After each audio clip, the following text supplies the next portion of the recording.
The Vatican is accused of covering up sexual misconduct of Scottish Cardinal Keith O'Brien for 5 months. In a formal complaint to the Pope's ambassador to the UK, 3 serving priests and a former priest had accused the Cardinal of inappropriate acts against them nearly 30 years ago. It is said that the Vatican kept the news secret for months as part of a deal under which the Cardinal would have to retire quietly in an attempt to spare embarrassing the Church.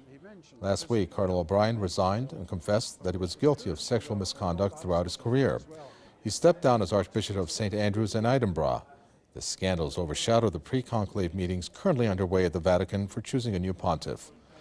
Pope Benedict XVI stepped down as the head of the Roman Catholic Church on February 28th because of old age.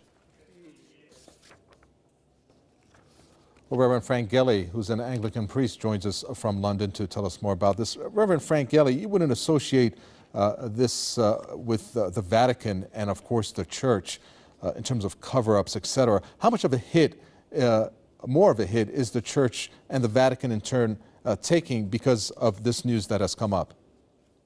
First of all, I want to say that although the Cardinal O'Brien, has fallen short of the highest standards, I still agree with him on the fundamental question of morality. We cannot, from the point of view of a Bible and of a Christian tradition, uphold the notions of homosexuality and gay marriage. Regardless of what his personal behavior has been in the past, I think fundamentally he has maintained the position of the Church. So even if a man is flawed, at the end of the day, his teaching was correct.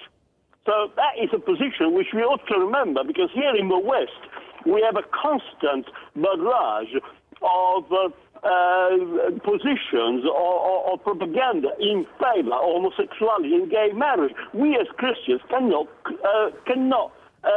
support that. So that is a fundamental point. The man has fallen short.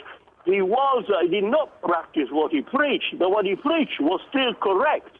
So that is something which we must keep in mind.